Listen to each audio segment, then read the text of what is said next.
So when I was given the topic, it was also like a challenge to think, what do I have to say? What do I stand for? What do I believe in this particular topic? What can I share with you? The topic given to me, I'm hoping that the big screen will come in, but before it does, but the topic given to me is a principle of a Catholic institution as a model of integrity. I have decided to put a subhead in there, the principle's power to mentor. It is this idea of role modeling. They are married. The idea of role modeling is married to the idea of mentorship. And so it's a very wide topic. At the same time, I can say maybe some few things. That fellow there, I love him. He always reminds me, who is that guy? That animal is a whistle. They normally are very many. They live in holes. And they all stand up like that, and they're looking for invaders. And every time guys are walking, this guy whistles, and all the other fellows go underground. I love him because he's a whistleblower. He's a guy who makes us know, hello, there is danger. Hello, there is something happening. There is action. I'd almost say he's my mascot for the time being. He also is, he looks good, doesn't he? The principle.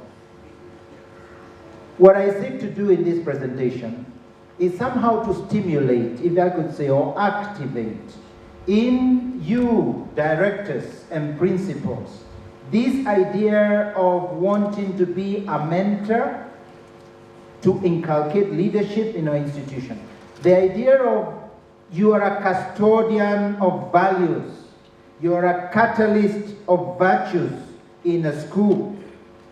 So the question is, how can this head, how can this director, how can this principal effectively be a true catalyst and agent of this process of nurturing virtues, of building and forging leadership, of creating clear guidelines in the mindset of these people such that it will be impossible to delete from their set kit, such that in life we will have leaders and persons who pass in our institutions that are forged, made strong in those values or virtues that we call Christian virtues. That's what I seek to bring about. The first consideration is that our institutions follow precisely the mood, the style, the character, the spirit of the head of that institution. You may say, I don't know if any of you remember the Van de Graaff, that famous experiment. You run it and there is a static electricity produced, and if you touch it, your hair stands on end. And that, it can be positive or negative, static and electricity. Well, the principle basically brings about that electricity in the institution. He brings about an environment, an aura. And that mood in that institution can be represented often by images that are used in some of these teaching ideas of psychology and corporate life or image. A school can follow the image of an elephant. That's a school that is old-fashioned, goes slowly, doesn't change direction. We've always done everything the same way. And I trumpet as far as we've always succeeded, we've gotten children succeeding, we've always gotten, that's an elephant. A school can be the suspicious school, where everyone is looking over everyone's head. They're wondering, the principal is also asking, where have you been? Where are you going? Why did you do this? What is happening? Who is that? Who is not coming? Constantly looking out of the window, constantly being determined by others. Suspicion reigns in that school. The school also can be a rhino. A rhino decides a target, and it takes full force. It runs. Boom, boom, boom, boom, boom, boom, boom. Halfway through, it says, what am I doing? Stops and turns around and starts grazing. After about 5 minutes, it starts running again, takes a new target. Boom, boom, boom, boom. Those are schools that start projects, schools that tax initiatives, but they never finish with a lot of enthusiasm. But very soon, boom, they come to a standstill. Those are the 5, 6, 5, 8, 10 projects are done in the school. Then there are those schools which are the nervous type, led by the nervous. Now you do this, now you do the other, now what's this, now what's happening? You know how the squirrels do, always full electricity. At the end of the day, that school is tired, everyone is tired, doing nothing, just running, vibrating, doing saying, look here, look here, look here. So the school can take the static electricity of a super nervous head, super nervous director, and everything just is now, now, now. So at the end of the day, you think you've worked a lot, but you've done nothing.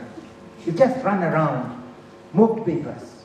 That's the squirrel, the nervous.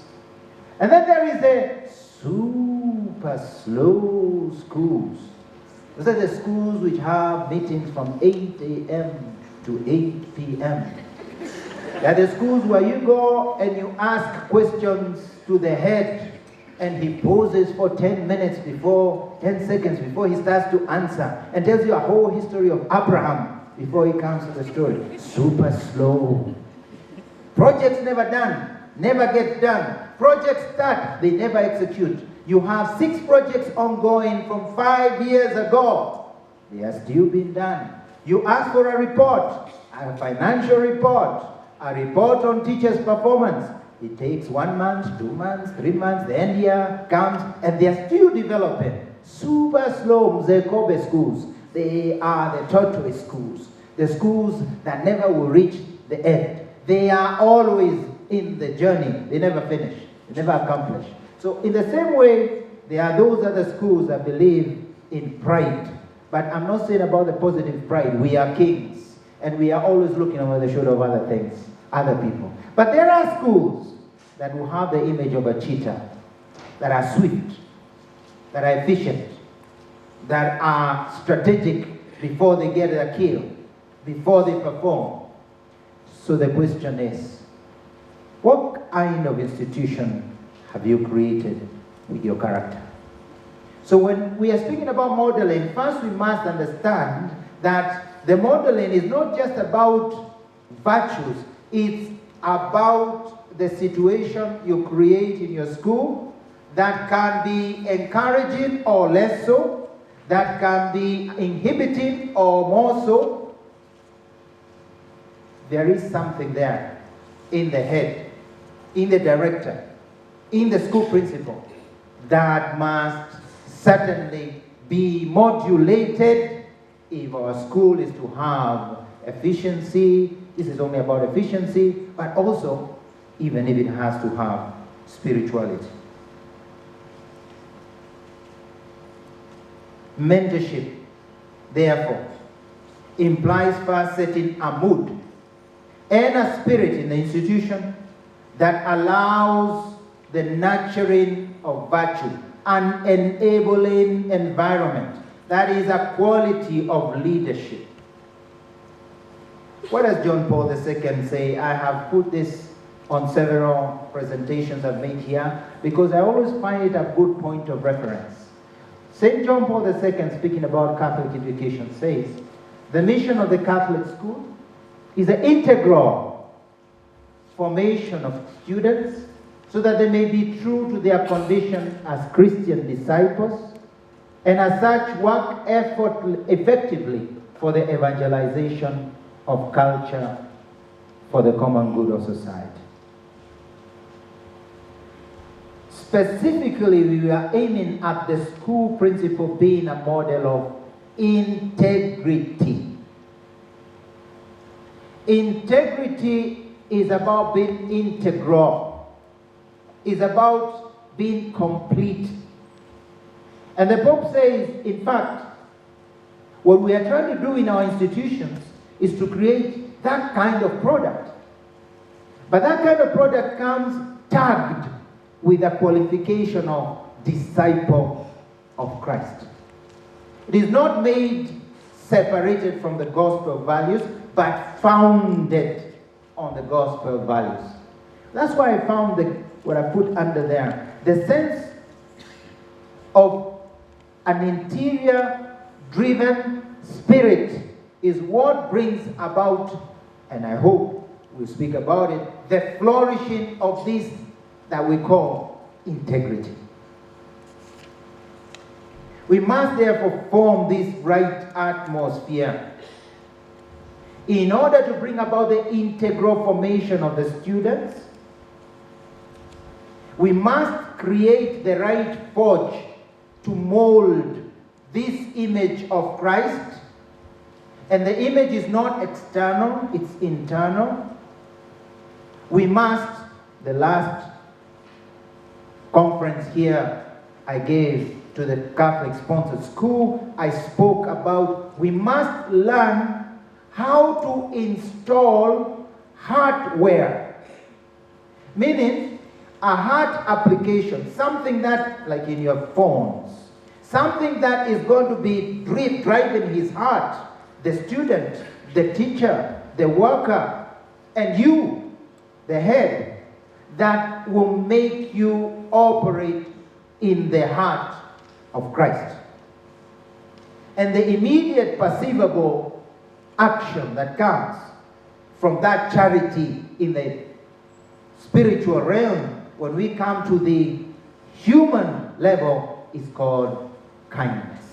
Unexpected kindness is the most powerful and least costly and most underrated agent of change.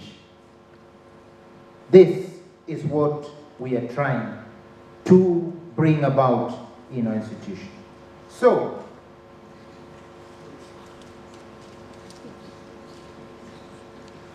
true leadership. We have said every character, every institution takes on the character and spirit of the leader. When there is no leadership, it degenerates, runs around like a headless chicken. But this leadership is not inborn. It is a skill that is acquired. So when speaking about the modeling capacity to mentor integrity that the head of the institution must have, we also are assessing his capacity to lead. I'll keep that skeleton up there. And all of you are wondering, what is it about? That skeleton is thinking. That skeleton can't move. But it's very important. If you didn't have a skeleton, you would be a heap of flesh. Have you ever seen the skin of a cow after slaughtering when it's still fresh? You lift it and it goes, falls on the ground, right? That's what you are without your skeleton. Your brains are near your toes and you don't have a skeleton. They're all mixed up. Without a skeleton, nothing stays in its place. You can't move from where you are because of if you didn't have a skeleton. The skeleton, and we all look like this. None of us looks any better than that guy. That is what determines even who you are and even how you look on your face. That skeleton is very, very, very, very important for you to do what you normally do. That skeleton is actually part of your identity, much as we look all the same. That skeleton is important for you to move because your muscles are attached to this skeleton so that they can move your leg. That skeleton is essential for life. That skeleton is what we want to put as a point of reference in the young people we are forming so that they can be able to perform actions that are virtuous, that they can move, that they can be autonomous and self-determinant. And we'll come to it in a second. Let's just take a little bit of an assessment about leadership, just a digression.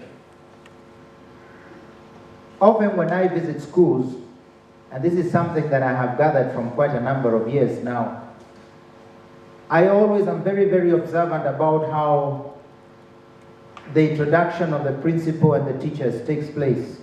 And I look at the students, because that's the best assessment I can have of how those teachers are. There are those teachers, and I also hear say, there are those principals, or those directors, or those in charge of institutions, who have only one concern: academic performance. And they go to great extents to maintain their academic performance. They only think academic. And don't think those guys are out there, those guys are in here. Those guys are here. They are only thinking about what was my average. And they only talk out there about the average. And they are Catholic schools, by the way. So I'm not speaking about just the ones out there. Those ones generally seek applause outside their institution. They're always boasting about how they perform. There are those others who seek popularity by seeking student and pupil sympathy. Popularity. And you can see it in the response. These are the ones who get the wildest cheers when they are introduced. And their cheers mixed with laughter and mixed with a lot of body movement. These are characters who you don't know what they teach. These are characters who many times are deformative. These are characters who have sold themselves as in guys inside. It's not just, it's a celebration of something beyond teaching. These are the characters I most times look out. And later on I ask the principal, and how is that teacher of physics? And you'll be surprised. You'll find out, oh, well, we'll talk about it later, is the kind of answer you get. Principals who are geared about only sympathy of the students, sympathy, popularity, are principals who allow anything. In one school, this is a Catholic-sponsored school, not a Catholic private school, one of the principals actually allowed the girls 3 more inches higher of their skirts. She became very popular. It was impossible to move her from her school. Yes, that's the way to win the girls. You win the boys. Give them more recreation time. Not only Saturday. Monday, Tuesday, Wednesday. You become very popular. But are you forming? What is it you're trying to achieve? Then there are those with authority and respect. They're respected, they have control. They normally would be cheered, but not in a noisy popularity. These are the teachers who are smart. Those are the teachers who remain in memory. Those are the teachers who are appreciated because of what they are. Mentors, not only teachers. Many times you find them very calm, even when the cheering takes place, you realize that this person is stable. Then there are those, especially principals, who are very assertive, authoritative. They want authority by all means. They rule by the fist. And when they come, fear. They want people to sleep and have nightmares with them. That's their way of ruling. That's their way of instilling discipline. Apparently discipline. But there is no formation that takes place. They don't have respect. Could it be you? Then there are those who cannot control neither the students nor the teachers. They have no control whatsoever. And they are constantly running here to the bishop, to the education secretary, to the father, to whoever, because they have no control. So what do they resort to? Punishment. They don't have control. Punishment. You find that the children are constantly going home. You find them on their way home, expelled or suspended, because the teacher cannot control, cannot form. Again, this is persons who can't mentor because they don't have the caliber, they don't have that capacity first that is important to understand personality. There are those others who get very nervous because they are fearful to make mistakes. These are all encounters. I'll jump through the last one. And then there are those, and here I hope you're not one of those, who want to control everything. Everything, like a prison. They want to control even the water. How many jerry cans have been given? They want to control who goes, who doesn't go. They want to control ideas. They want to control the meeting. They want to control who is going out. They keep looking out of the window, who is coming. Too much control. They don't delegate. They finally paralyze the school because micromanaging doesn't manage the school. What I'm trying to highlight here are vices. Leadership vices. They are the vices that bring about the breakdown of the skeleton. Because the skeleton that we're speaking about is virtues. If you get sclerosis, that's the vice that breaks down the basic support, then you cannot run what we are trying to do, creating, enabling students, the staff, to perform, to achieve those virtues, and we're speaking about the virtue of integrity in a special way. When I was in university, we were in Koinange Street. Koinange Street wasn't what Koinange Street is now. For those of you who know what Koinange Street is, no something ice cream. For those who are older may remember it, ice cream something. By the way, ice cream then was very expensive. I'm not speaking to very young people. All of you have a few years, but I know a number of you are a bit younger. And we were walking back to the university with a friend of ours, and as he was coming near DT Dobi, that corner where he's now going to University Way, he jumped, or he moved, he made a leap to the curb, and as he stepped, a loud crack, and his leg cracked. He supported himself with the other one, crack, and his second leg cracked. Both legs cracked. He fell with his legs folded at the shin. Was shocked. So we picked him up, we rushed him to the hospital. He was taken into the infirmary. They immediately took him to Kenyatta, and he was diagnosed with bone cancer. He actually didn't last 2 months. He died. The bones had started, if you wish, wearing away and dying. That's what killed him. That's what happens in formation. When we don't give this strength to this skeleton, and I think I have put this skeleton long enough on the screen. If we don't have that skeleton clear in our mind what it is, eventually we will have lame students, we will have persons whose character is lame, who can't walk, who can't perform. So, virtues, understanding formation. That's what we have to understand. The background skeleton of formation is virtue. And which are those virtues that we must always, I will always bring this whenever I have a chance. The 4 cardinal virtues must be something inside the formator, the director, and the principal. These are the main skeleton: temperance, prudence, fortitude, justice. These are underlined when we start speaking about integrity. First, look at temperance. How do they temper their instinctive motions, their attraction, physical, of pleasure? Then fortitude, which is very important that we must build up. How strong are they? How can they resist the tough things? Justice, how well are they able to balance the justice? And then prudence, are they able to think of their own? These are the skeleton.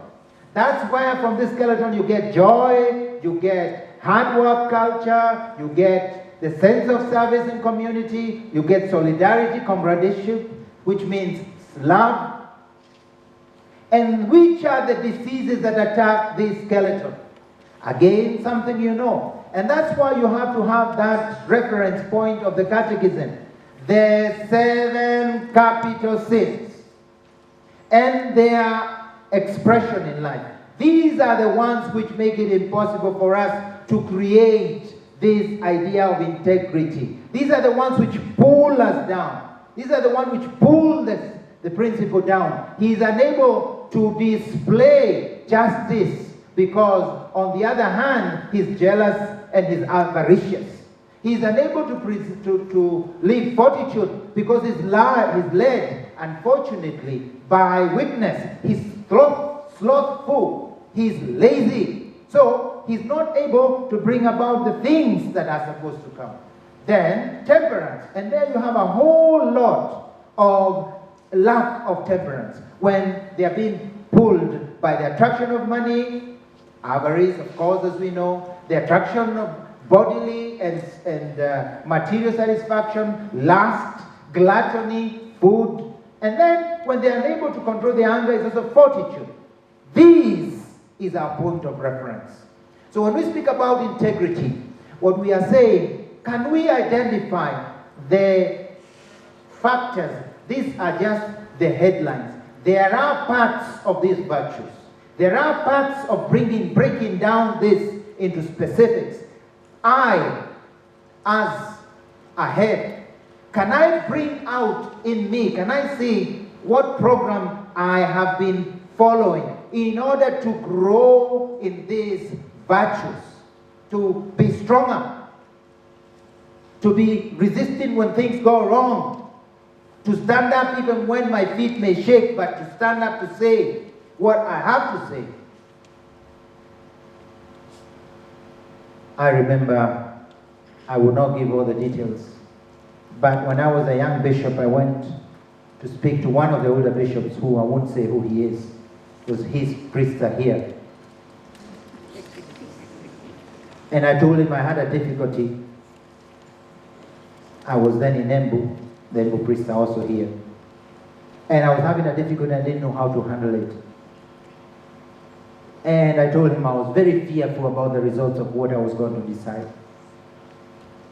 And I was very consoled when the bishop told me, this old and experienced bishop told me, Bishop, don't be ashamed of having within you, of feeling fearful. It's human that you fear. It's human that sometimes you feel uncomfortable and you have water in your stomach. It's human. But you must do what you have to do.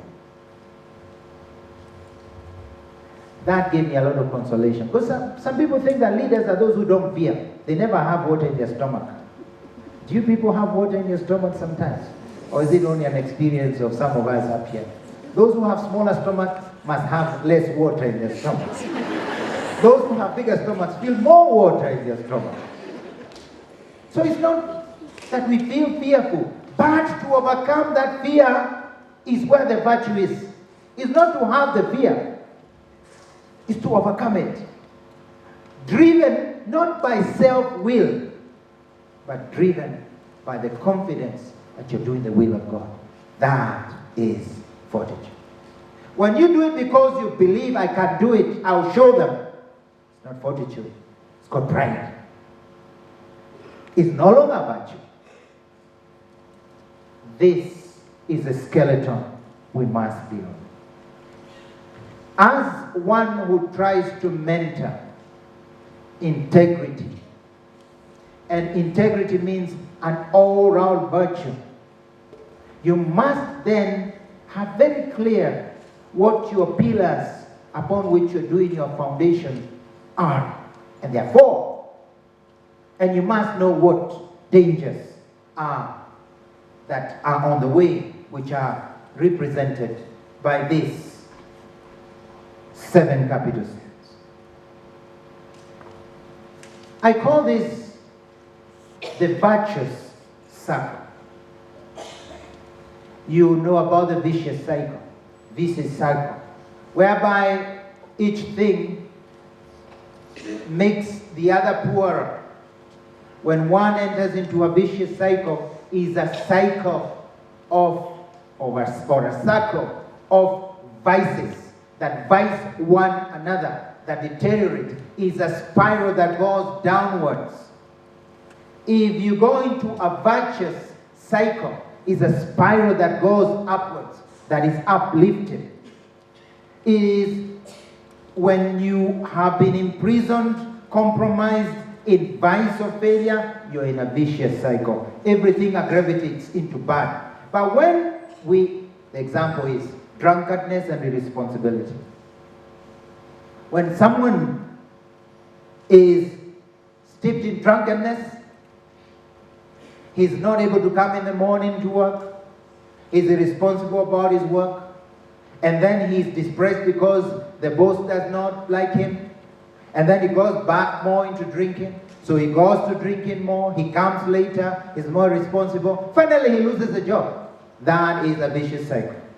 Mentoring, on the other hand, we're speaking about creating factors that will improve each other progressively.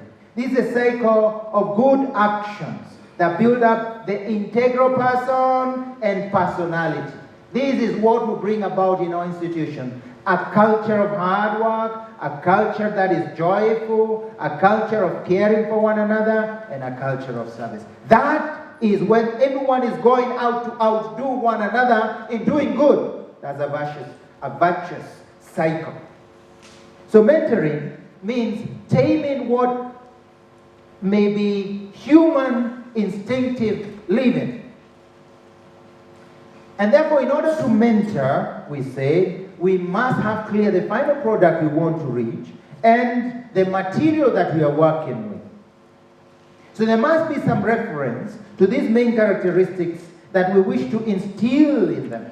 This is what we are referring in some talks as we must know what is the program that we want to install in these kids so that they start running this program. When they're going in life, they know justice, justice, justice.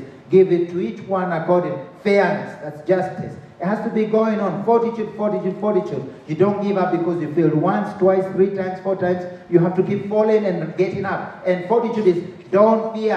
That standard is high, but keep trying until you achieve it. You have to be continually here in temperance, temperance, temperance. Not everything that is pleasurable is good and opportune. I need to say no and no and no and no so that I can learn to say yes and yes and yes and yes. These are the programs that have to keep running every time he wakes up, every time he goes to class, every time they go to football. Whatever it is they're doing, they're just thinking these are the programs that are running, like the programs in your phone.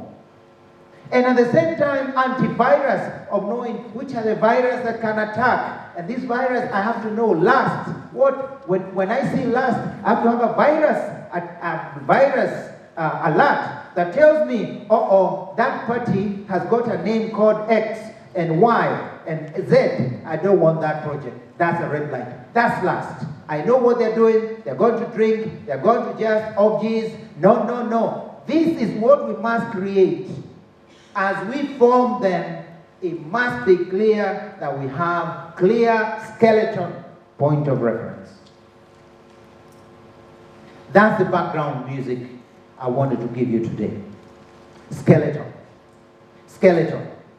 Build the skeleton of the school. Build the skeleton of formation. Take care. That guy seated there is not just a skeleton. He's full of muscle. He's full of energy. He's a man who can move. But it's up to you now to put the muscles, which are the virtue muscles that we must put. This chorus is possible to keep when you as a principal and a mentor is able to create in a school an environment that is a Christian environment where we can speak about Catholicity of our schools or school brand. A workshop where we create the model that is a Catholic DNA. We make it, we create it, we forge it, we string it to install it to our people. This, I know, is always a point of reference when we are speaking about our institutions. But that's what mentoring is. Mentoring is part of selling and giving to these young ones a way of seeing and living in a truthful and an upright way. It's like a music you want to have in the back of your mind.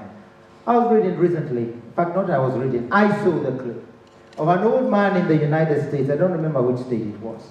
This man has had one of these depressions, and the depression where he is in an old people's home, and he's been sick, hasn't talked for the last 10 years. He had not said a word for the last 10 years. And then someone discovered the music that he loved when he was young. And they brought it, and they put it into his ears. And no sooner did he hear the music, his eyes opened. He stood up, this guy is about 90 years old, and he started dancing. And within a short time, he started mumbling the words of the song, which he knew by heart. As soon as the music was over, the man started speaking. He connected with life. He was disconnected. Surprising how music can do such things. Music is very good. But what I'm trying to use is this analogy to a music when these guys get lost. When these guys become thugs, the Wanogos of this life, you know, the Wanogo that was killed, and the other characters who we know have been gangsters for life. When that guy who was in our school gets into that life, one day he'll remember the music. The music was sung that you gave in that school, and that person will start speaking again. That person will come back. That's what you're installing. Something to last. Not just something to get by. Something that is deep in their subconscious, and wherever you want to put it down, in them.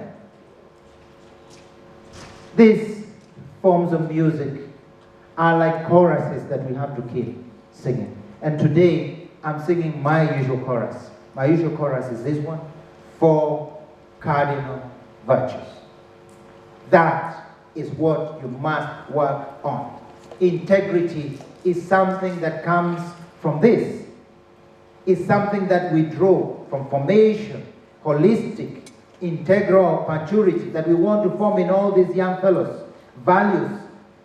In the long run, what we are trying to teach them is to love like Christ did. To live driven by Christ's love. That's why Pope John Paul II speaks about disciples of Christ. But this is a point of departure that I wanted to bring. Now, integrity is not a standalone. In fact, integrity etymologically comes from integer, which means intact. And figuratively, it means purity, blamelessness, correctness. It implies a completeness and a lack of division or generation or corruption in the person in whom this virtue or quality resides. So as a personal quality, it is more than reductive sense of understanding one free from monetary corruption or one who is financially transparent. So, how will you model? How will you mentor as a principal, as a director, or as a head? Depends on how you are. Are you seen to be someone who is spiritual, prayerful, or are you one of those characters whose office is chaos? Incompetent as Teacher Wanjiku? What is your virtue inventory?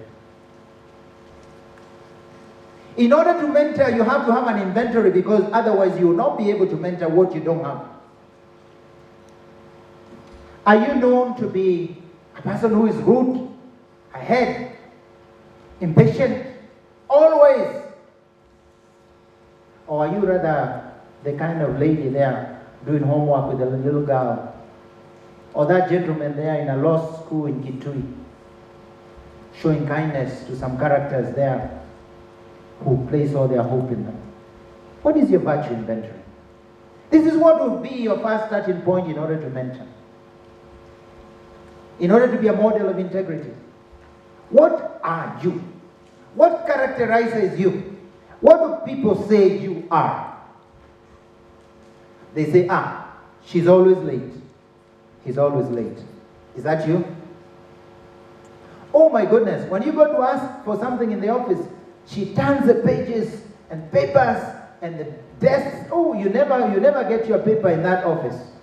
Is that you? Oh, she's always in bad moods. He's always in terrible moods. In fact, before you go to the office, you have to ask the other teachers, Dibuaji.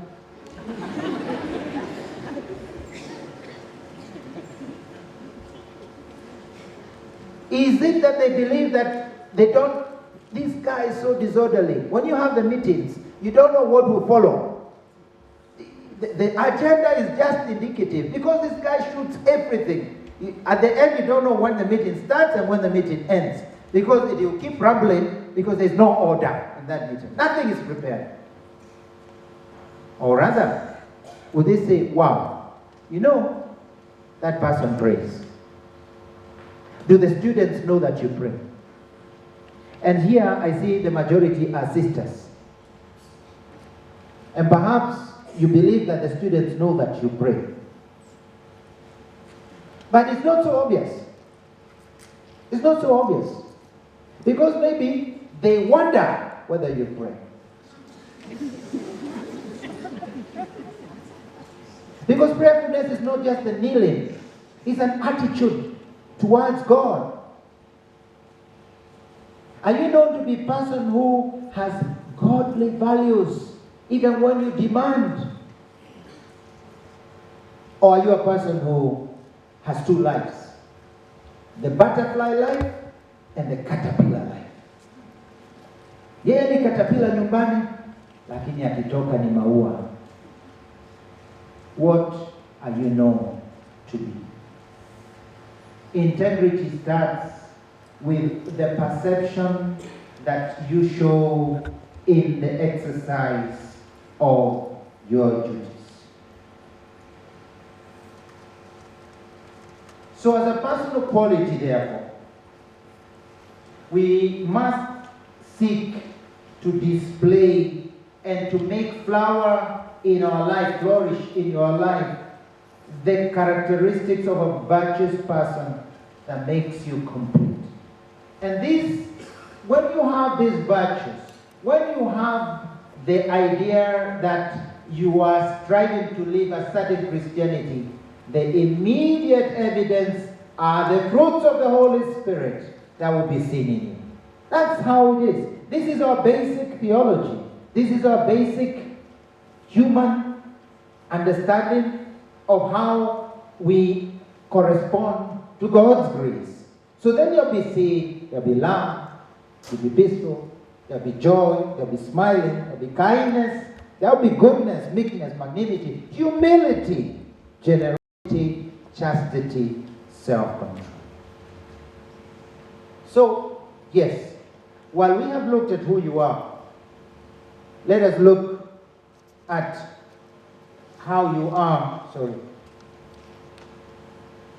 how you are in the staff room. Do you bring together? Because the staff room and in the institution, there must be a sense of creating oneness.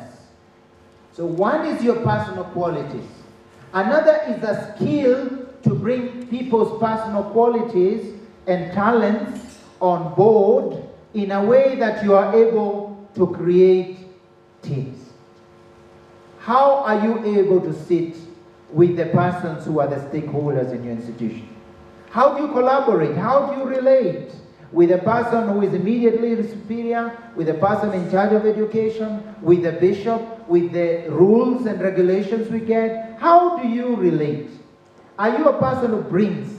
Do you manage to forge a team? Or are you one who breaks it? I like that central image there, which is all of them holding pieces of a jigsaw puzzle. But those guys could decide to pull each one out. It is a principal who is able to drive all the people in the institution towards creating a team. Personal qualities people qualities. Let us look at that briefly. There are many people who have inspired, models. The Christian, before going to the models, you remember Pope Francis came, and when he came, he spoke to young people, and the young people knew that he was coming to challenge them. They were all excited to meet the Pope and to hear his word, but they knew he was going to demand of them, but they went out there. So don't fear to challenge. What was he selling to them? He was selling Christ, values. And they got excited about it. Therefore, do not fear. The young people love and want, but we must know how to bring it to them, like Pope Francis has done. Our style, therefore, as head and director, must be to bring about this school culture, bring about this true identity, and therefore entrench it into the way we manage and even in the way we help in the governing body. But integrity first rests at discovering the fundamental demands, Christian demands, as a Christian, and only later according to the responsibilities given. Me as a bishop, I must first seek those tenets that are demanded of me as a Christian, and then later on, the ones that I apply according to the assignment that I have. So the formation in virtues is not about just religious education. The formation in virtues is a culture that we must inculcate and sell, like marketing. And that is where the sense of example of the principle comes so strongly into play. Like Pope Francis' example as a model, as a mentor. That is what we're trying to create. That's what I wish you to try and strive to create. Someone once said, we Christians have to be very careful how we act, because we may be the only Bible some of our colleagues may ever read. So the power example is enormous. There are people who have made it in life because they saw someone with whom they identified with. And they saw him getting along and succeeding. There's this guy called Nick Vujicic. This guy was born without hands and legs in Australia.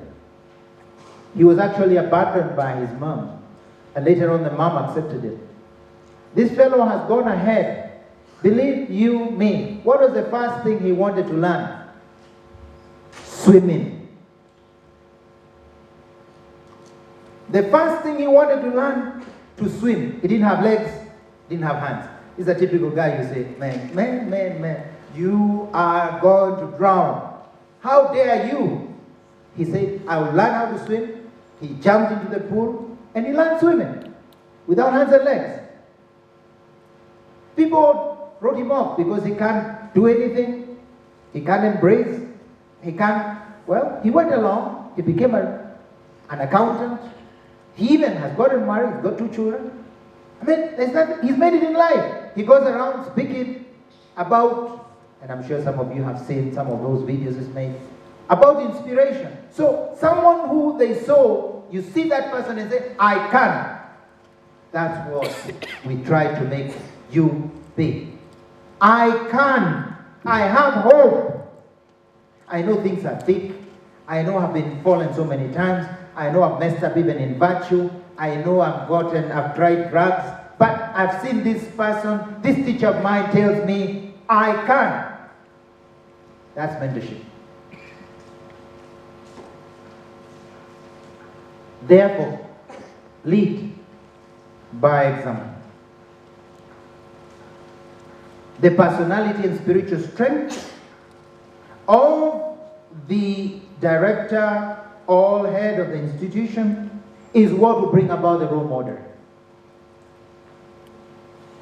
What kind of mentor, of director and principal are you?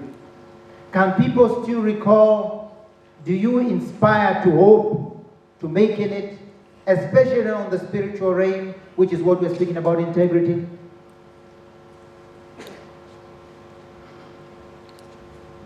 These actions, can we see them in you?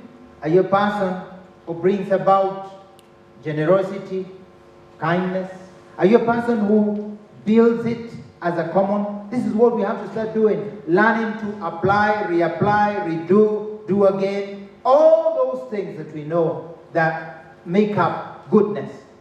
This, how often do you do? I love this one. Random acts of kindness. Maybe that is what will determine, because there has to be a connectedness before you mentor, that the people trust you. There must be something spiritual, transcendent that they see in you. So when they see you make random acts of kindness, they say, wow, what a good person. They start being attracted to your personality. Do they see also in your way of acting compassion, big heart? This is what we have to see. This is what we can try now to put as an action point. Here's my view, that if you want to inspire, one, you can inspire by your evident Christian spirit and above all in charity. You must inspire by the people seeing you're a family person or a religious person who is dedicated. Not just easy political correctness that we are so accustomed to. The other day I was very surprised to see the president of Zambia wearing a rosary. Photograph with him with a rosary on his neck. I was a bit surprised. I think it's okay. But I mean, it's not often that you see a president wearing a rosary on the neck.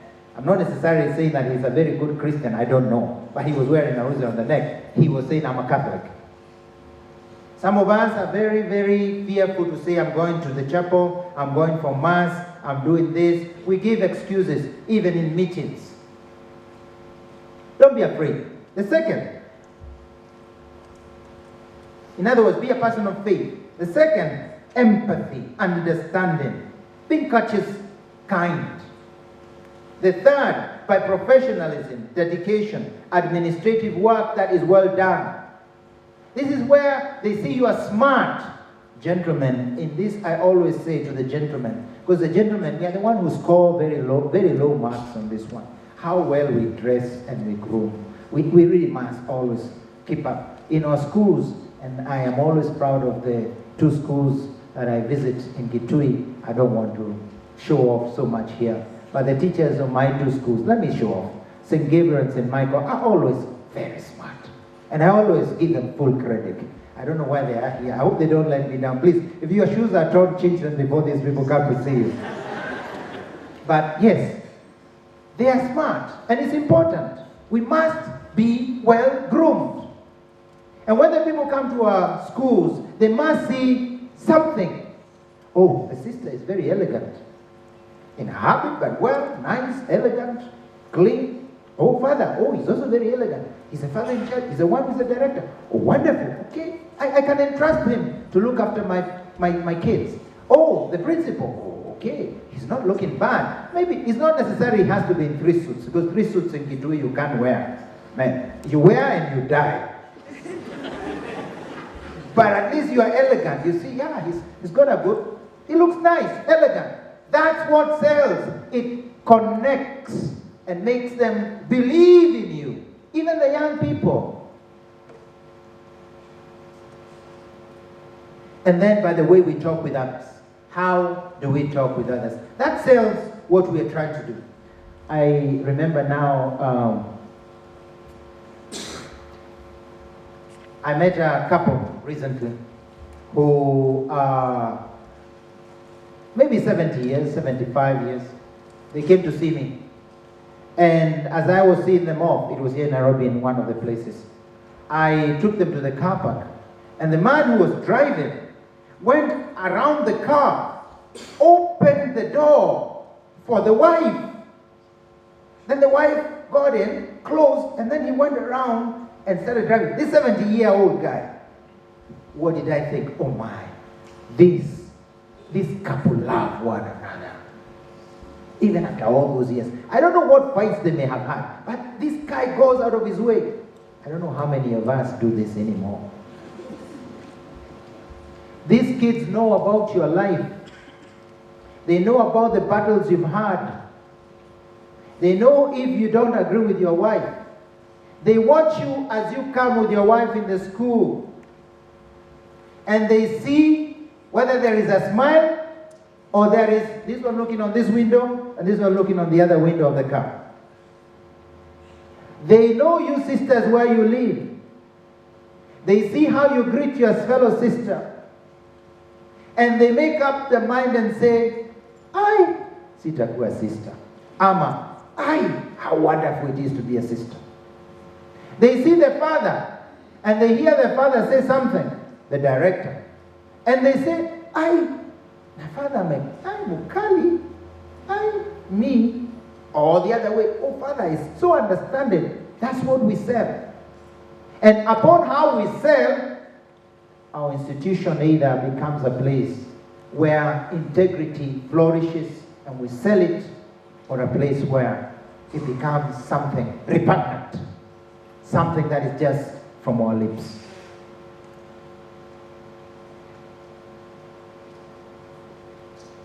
We need personal human skills. And I'll spend just a little time. I think my time is over now, but I'm going to the end. I have brought here just a few diagrams that can help us. These are not Christian diagrams. These are diagrams of formation. And I'll just highlight, I won't use my notes because it's easier to see, the skills that we need in order to be able to be attractive, in order to be a mirror. Now, I'm not only saying a model, a mirror of integrity. We need people skills. Very simple 10 points. Smile, joy. Smile, smile, smile, teacher. Doesn't matter, smile. You have a stomachache, smile. Smile, it costs nothing. Put an effort. This I want to insist. If there is joy, you are, even if the kidneys are paining, smile. Then go home to see the doctor. But don't let our institutions have a face of bitterness, annoyance, and repugnance. Smile. Use good manners. Acknowledge others. Use people's names. Use greetings. Don't call people, wewe. Mwalimu, call them. Excuse me, in some places I hear you people calling one another, Teacher Jane. Okay, if that's the way you refer to one another, it's okay. But here, use names. Accept differences. Don't try to steamroll differences. Respect opinions of others and give compliments. Teachers, heads, give compliments. Compliment the people who've done well. Don't just grumble about the things which have been done poorly. And then, about good manners, don't shout. Shouting doesn't give you more authority. Use good manners, firm speeches. When you say them firmly. But to say firmly doesn't mean you have to yell. I remember when I was in Form 2 in Mango High School, a woman teacher, her name was Mrs. Pierre. She was married, she was American, she was married to a Frenchman. She was teaching math, she was left-handed. Very good math teacher. But she had a terrible temper. And she would come and she would teach, and when we didn't get, she'd yell at us. And I was in Form 1, sorry, Form 1, yes, not Form 2, Form 1. And I'd never seen a teacher yell. It was my first experience. So when she yelled at us, I just burst out laughing. I started laughing. I'd never seen a teacher yell. It was funny to me because she was so wild. Her hair was standing and it was a funny thing. So I started laughing. Oh, she thought I was rude. So I was pulled out and she then changed color. She became red. Oh my God, let me laugh. Because I mean, this is never seen in this world. So she called her husband and I was given a slasher. You know the slashers of cutting grass. I cut grass in Form 1 for one whole day because of laughing at Mrs. Pierre, because of shouting. Don't shout, doesn't help. Don't act out of pride. Let's go to the next. The character diagram, which also, that's about just the basics. These two others, which I'm going to speak about, I'll just touch on. They are things that we have to learn in order to build our integrity. These are diagrams that you have most probably even studied, which are learning diagrams, leadership diagrams. The first one is about your leadership shadow. The leadership shadow is about what do you live. The leadership shadow we want to put is integrity. We want that what you live and you stamp and you live in the hearts, the minds, the memory of the kids who pass through your school must be determined. What determines it? First, how you say things. Do you say things with charity? Do you say things with a meaning? Are you double meaning person? How do you act? Are you primi, meaning you immediately take action without thinking? How do you act? Do you always imbue it with charity? Do you touch? Do you have a touch? How do you do it? Do you understand? How do you prioritize? In your priorities, what is it? Is God at the first or at the bottom? Is truthfulness at the first or is effectiveness at the bottom? What are the priorities that you have? How do you measure success and results? How do you measure who is the best teacher? In the class, who do you praise? Do you praise the crookish, very bright kid? Or do you praise that guy who is a bit slow but is all good-hearted? When he goes to take time with the one who is sick, when he goes in the sports, he's caring for the others. Who do you praise? How do you prioritize? How do you measure success? These are the ones which will remain. How to remain, how to make integrity the shadow and the stamp of what they will remember. You must act in a way that is informed by virtue. You must say things in a way that it is imbued with charity. You must prioritize where God is truly first and godly things are first. And finally, you must measure, especially in virtues. Virtue must be rewarded. You must stop rewarding academic performance above virtue. You must prioritize, and in so doing, then you become a model. And so too, you must do that with your staff, so that they see and they say, I know, if I want to get something from Walimu, from the head teacher, I know what to do. I'll start collecting paper outside. And when they know that you've done that, you take the children to take care of environment, they know that they have bonga points with you and they come and get airtime. That is what you have to promote. But if you instead are looking for bonga points, you give them bonga points for lies, warn you, because the shadow that will remain will not be integrity, but lies. The third diagram that we want to look at and do this, again I insist, these are not diagrams that I have made myself. So don't give me credit for any of this. The only credit you can give me is to find it. And I hope that since I have found it, the credit I have is nimesambaza, and you people will sambaza it and imbue it. The character of the principle, in the same way of virtues, will be informed. And this character, we're saying that it will be the hub of integrity. That is what you have used as a theme of this. It will be first and foremost be informed by what we are calling integrity. But down there it says integrity is about honesty, accountability, transparency, being principled, and walking the talk. That is what has to be. But it's a result of all the other virtues and qualities that are around. First and foremost, you look at the human qualities. Besides, it will be informed by accountability, where you feel the ownership and you report and you're responsible in the collaboration with other persons, bringing them in, consulting, discussing. It will also be brought about by a certain humanity, that you will have the empathy with people, not all following with a strict rule, but also it will be informed by those 4 qualities I spoke about, that skeleton. And I hope you can recognize the skeleton in this, because in the skeleton you had temperance, prudence, self-control, restraint, forgiveness. You had justice, fairness in action. You had courage, otherwise called fortitude, which means you must have bravery, you must dare do things. These are all. And you have judgment, and judgment is another name for prudence, which is one of the 4 cardinal virtues. That's the skeleton that will bring this. All the other is a spread of these same ideas. And in that judgment, don't rush to judge. You can make a wrong judgment. Don't worry. You can make mistakes. But don't let it not be because of haste.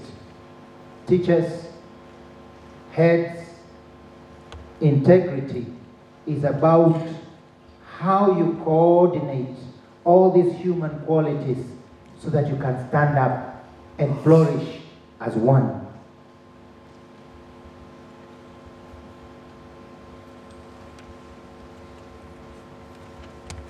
Let us then start concluding. These young people in the wrong boulder are going to look at you, and their process of knowing, of mentoring, they observe you. They will make unconscious what they have seen as a character. They'll make it, you mean teacher is good because they have made what they have been observing. They will reflect, they will try to imitate and generalize that behavior. That is what is an unconscious incorporation in modeling. Then there is that counter check, they always check. This is a process of mentorship. I won't go far. The principal's life and style is a source of purifying waters. But woe on him if he is a source, if the source is itself polluted. You know that teacher in the staff room? You mtu wako na kichwa funny. I'm sure you read the newspaper, so you know him. He's a character who is a head teacher, but quite a crookish guy. You know, he's the one who is always fighting with Bethsaida. Eh? Then you have the teacher in the classroom, the principal.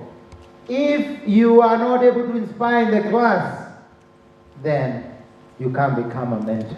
You can't bring about a change in mentorship.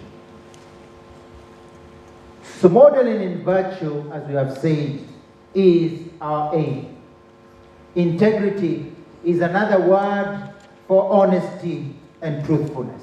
So this is something you must emphasize, keep emphasizing as we talk. This is something that you must seek to instill as virtues in the people. And here we're not speaking about school rules alone. It is an attitude, a self-governance, a self-discipline, a self-control. It's about giving them truth that they can live for and die for. Honesty and truthfulness must be rewarded. And already I've said most of the things that appear now on the screen. Allow me to go towards the end, before the conclusions, to just mention 2 issues. The corruption is a common culprit of lack of integrity. Pope Francis spoke about this, you remember, to the young people. But we must hold it as a non-negotiable in our institutions. Non-negotiable. If we are going to change society, you as a director must totally reject any form of corruption, bribery, or certain biasness because of preferential treatment. This must be something in our system. That means when you go procuring, and you have a temptation, all of us do, of doing it with your brother, your cousin, your uncle. Remember, non-negotiable. And this is not only about the laity. I speak also to you, dear sisters and priests. Let us be really a standard to be looked at of transparency. Because otherwise, we are speaking only of an integrity that is platonic. Has to be material. So when we go to buy things, there must be true transparency. This also applies in the dealings we have about payments, fees. We must be truly truthful when money gets lost. It's better to say, I misplaced, I misused, I don't know what happened to this amount of money, than to otherwise use big lies about something that you used. Come out clean and say, I used this money because I was tight, but I'll pay it. That's better. We understand you are human. All of us, none of us here is perfect. I make mistakes, you do. But own up. That's integrity. Integrity is knowing I've fallen and to say, I have fallen. Not to fall and then you say, oh no, I wasn't falling, I was only counting the things on the ground. Please, say you've fallen, we'll help you out. Non-negotiable. These are hardware that has to come across to everybody, to every teacher, to every staff, that a cabbage that gets legs from the kitchen is non-negotiable. A cabbage that gets legs in the kitchen must get legs to come back. So too must happen with monies that come out, so too with things, so too with cows, and that also means I must be responsible. So I can't start mixing the cows of the school with my own cows and goats and rabbits, because then you can't live integrity. Which cow milked which suckled which? Who is benefiting who? Then we start the problems of the institution. This is why you have moments of conflict. This is something that has to be non-negotiable.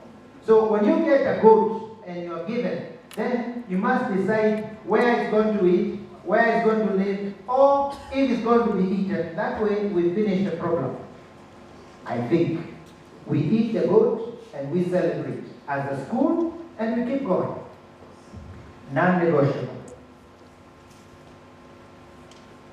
Leakages. Integrity. We have to be very, very, very firm with teachers about being truthful. Students who are not truthful must be made to pay for their untruthfulness. I know we don't care, but you have to find ways. But teachers too who are truthful, who prefer a student to another, must also be shown that truthfulness is important. There are teachers who don't like students and they victimize. It's natural and human. You as a head must work to destroy that tradition. Let us then, charities or trademark, we have concluded. We must create a culture proactive with a proactive action. We must reward kindness.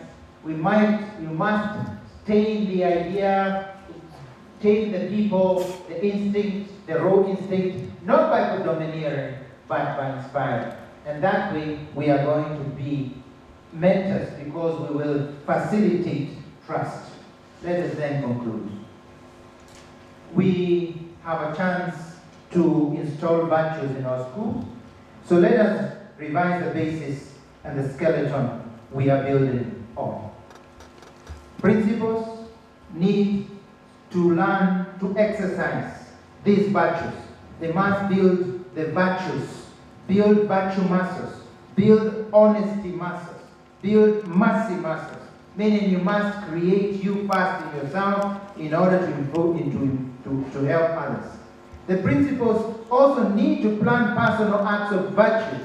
You need to put as yourself targets, demand, because you are in a showcase. You must be seen praying. You must lead prayers in the assembly. You must show that you are Christian. Show your wife, if you're married, bring her over. Let them see the love. If you're a sister, introduce other sisters. Let them see your devotedness. You must also instill and make it possible that the institution flourishes in this, what we call the Catholic identity, in the DNA, which has truthfulness and honesty as a non-negotiable. It must be seen in the director, the head, and the principal. They cannot break the rule of corruption. They must not be seen to be doing deals that are not understandable. And it is a sum total of all these integral round person that is informed by all these virtues. So the who-head must produce a culture that inculcates this idea. It must be a catalyst in order to bring about this particular virtue we are calling integrity, which is nothing more than an integral formation of the person. And when the principal is competent and strives to be ahead, he or she will enjoy respect and will inspire. Finally, we must give hope. We must inspire and instill joy, optimism around yourself. What those young people need desperately is hope, and they can do better. I have a final parting shot. Dear principals, read, learn, grow in your intellectual understanding of things. Dear principals and heads and directors, education is such a wide thing. We never ever will know enough. And I'm not saying do masters and PhDs. That is just one little sector. Read, find books, spend time. Because then you'll be always having something to present and add to your institution. That is what we need for role modeling. That's what we need in order to mentor. So thank you very much, and God bless you.